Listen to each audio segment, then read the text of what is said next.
안녕하세요. 한국인의 밥상 김예서입니다. 오늘은 새송이 버섯을 이용해서 새송이 볶음 만들어 보겠습니다. 자, 새송이 버섯 마트에서 판매하는 거 요즘 무척 싸죠. 한 봉지에 1,500원 해서 3개 정도 들어있는데 저는 오늘 2개만 해보도록 하겠습니다. 새송이 버섯 0.5cm 두께로 잘라주세요. 모양을 예쁘게 하려면 요 잘라 두셔서 먹기 좋은 크기로 채 썰어 주세요. 새송이 버섯은 씹으실 때 식감도 좋지만 소고기 맛이 나서 굉장히 좋은데 새송이에 수분이 많아서 물이 많이 나오거든요. 수분 없이 만들어 보겠습니다. 또 한 0.5cm 정도 폭으로 썰어 주세요. 홍 파프리카 절반만 쓸 거예요. 이 씨 제거해 주시고요. 피망 1개 절반만 쓸 거예요. 피망이나 파프리카는 줘도 채 썰어 주세요. 0.5cm 정도 크기로 썰어 줄게요. 양파 뿌리 부분 붙어 있는 거 제거하시고요. 또 얇게 채 썰어 주세요. 대파 흰 부분 절반 정도, 파란 부분도 같이 하겠습니다. 절반 가르셔서 양념이니까 좀 작게 만들어지는 게 좋겠죠. 파란 부분도 들어가야지 색감이 조금 예쁠 것 같습니다.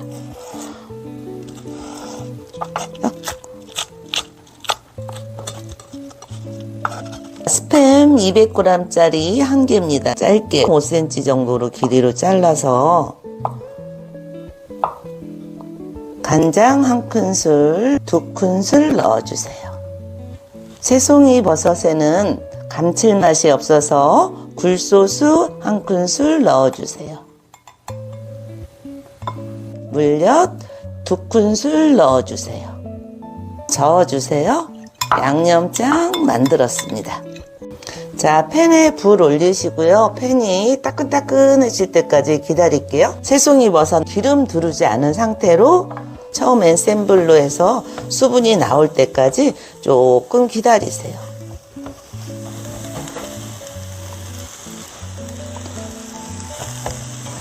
버섯 손질하실 때는 젖은 면보로 살살 겉에를 닦아서 이물질이나 이 지저분한 거를 떼어내시면 돼요.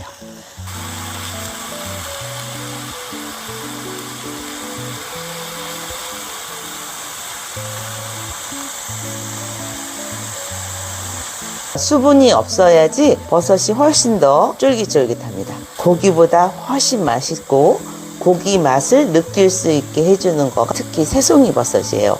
자, 색깔 조금씩 변하는 거 보시죠?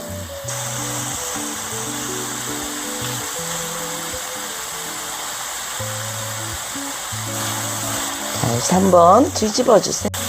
자, 물을 하나도 넣지 않았는데 버섯에서 수분이 나와가지고 이렇게 다 익어졌어요. 그리고 땀을 뻘뻘 흘리고 있죠. 자, 익어가는 과정이에요. 자, 이제 새송이 버섯이 다 익었습니다. 자, 수분 날려주세요. 가운데 구멍을 좀 파주시고요. 자, 식용유 2큰술 정도 넣을게요. 파기름 낼 거예요. 파하고 마늘하고 섞어서 파기름. 파 냄새가 얼마나 좋은지 몰라요. 마늘 한 작은술 넣어주세요. 그러면 마늘과 파의 향이 조금씩 버섯으로 전달되겠죠. 양파 넣어주세요.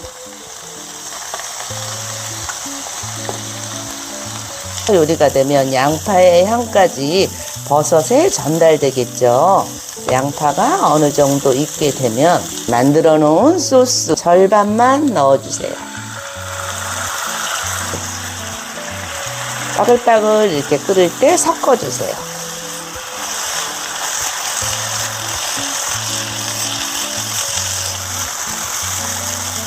마지막으로 파프리카하고 피망 넣어줄게요.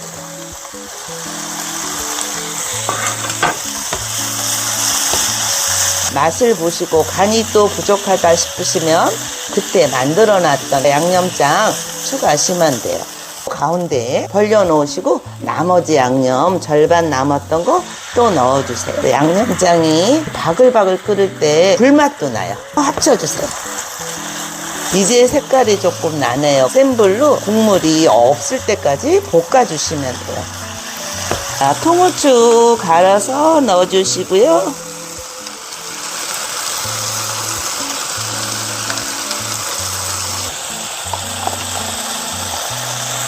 참깨 솔솔 뿌려주세요. 고소함을 더해줄 참기름 한 큰술 넣어주시고요. 윤기도 촉촉 나고 맛있는 새송이 버섯 볶음 이렇게 완성시켰습니다.